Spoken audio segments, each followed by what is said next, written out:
ഏറ്റവും വലിയ തൊഴിലാളി സംഘടനയായ Indian national trade union Congress INTUC അതിൻ്റെ സംഘടനാ തിരഞ്ഞെടുപ്പിലേക്ക് പോകുന്ന സമയമാണ്. അപ്പോൾ ഈ തിരഞ്ഞെടുപ്പ് വരുന്ന ഒരു സാഹചര്യത്തിൽ തിരുവനന്തപുരം കേന്ദ്രമായി ഒരു തിരഞ്ഞെടുപ്പ് സമിതി രൂപീകരിച്ചിരിക്കുന്നതായി ഞങ്ങളുടെ ശ്രദ്ധയിൽപ്പെട്ടിട്ടുണ്ട്. INTUCയുടെ പേരിലൊരു തിരഞ്ഞെടുപ്പ് സമിതി രൂപീകരിക്കുന്നതിന് സംഘടന തീരുമാനിച്ചിട്ടില്ല, അങ്ങനെ ആരെയും ചുമതലപ്പെടുത്തിയിട്ടില്ല. ഔദ്യോഗികമായി ഒരു തിരഞ്ഞെടുപ്പ് സമിതിയും നിലവിലില്ല. ഞങ്ങൾ മനസ്സിലാക്കുന്നത് വർഷങ്ങൾക്ക് മുമ്പ് INTUCയിൽ നിന്ന് അച്ചടക്ക നടപടിയെടുത്ത് പുറത്താക്കപ്പെട്ട ചില ആളുകളും 2024 മെമ്പർഷിപ്പ് വെച്ചാണ് പുതിയ സംഘടനാ തിരഞ്ഞെടുപ്പ് നടക്കേണ്ടത്. ആ തിരഞ്ഞെടുപ്പിൽ പങ്കെടുക്കാൻ ക്വാളിഫൈ ചെയ്യാൻ കഴിയാത്ത യൂണിയനുകളുടെ ചില ആളുകളും ചേർന്നാണ് ഒരു തിരഞ്ഞെടുപ്പ് സമിതി രൂപീകരിച്ചിരിക്കുന്നതായും അതിൻ്റെ അടിസ്ഥാനത്തിൽ തുടർച്ചയായി വാർത്താ സമ്മേളനങ്ങളും പ്രസ് റിലീസുകളും കൊടുത്ത് ചില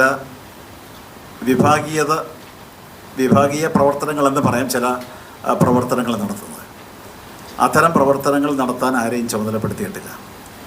INTUCയുടെ സംഘടനാ തിരഞ്ഞെടുപ്പ് 2012 മുതൽ തുടർച്ചയായി എല്ലാ 4 വർഷത്തിലൊരിക്കലും സംഘടനാ തിരഞ്ഞെടുപ്പ് നടത്തുന്ന ഒരു സംഘടനയാണ്. അഖിലേന്ത്യാ തലത്തിലും സംസ്ഥാന തലത്തിലും ജില്ലകളിലേക്കുള്ള കമ്മിറ്റികളിലേക്കും എല്ലാ 4 വർഷത്തിലും ഒരിക്കൽ തിരഞ്ഞെടുപ്പ് നടക്കും. തുടർച്ചയായി 2012 മുതൽ 3 തിരഞ്ഞെടുപ്പുകൾ നടന്നു. കോവിഡ് വന്നപ്പോൾ 2 വർഷക്കാലം തിരഞ്ഞെടുപ്പ് നടപ്പാക്കാൻ കഴിഞ്ഞില്ല.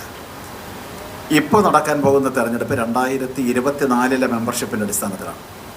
അഖിലേന്ത്യാ തലത്തിലും INTUCയുടെ പ്ലീനറി സമ്മേളനം ചേർന്ന് 2024 മെമ്പർഷിപ്പിൻ്റെ അടിസ്ഥാനത്തിൽ തിരഞ്ഞെടുപ്പ് നടക്കാൻ പോകാം.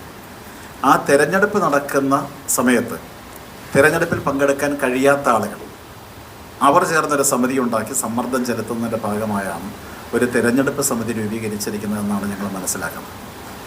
സംഘടനയുടെ പ്രവർത്തനങ്ങൾ ഭാഗമാകുന്ന ഈ സംഘടനാ തിരഞ്ഞെടുപ്പിൽ പങ്കെടുക്കുന്നത് INTUC ആയാലും CIT ആയാലും BMS ആയാലും എല്ലാ ട്രേഡ് യൂണിയനുകൾക്കും അതിൻ്റേതായ ചില ക്വാളിഫൈ ചെയ്യുന്ന യൂണിയനുകളൊക്കെ അവരുടെ തിരഞ്ഞെടുപ്പിൽ പങ്കെടുക്കാൻ പറ്റും. അതിനൊന്ന് ഇന്ത്യൻ ട്രേഡ് യൂണിയൻ ആക്ട് അനുസരിച്ച് സംഘടന രജിസ്റ്റർ ചെയ്തിരിക്കണം.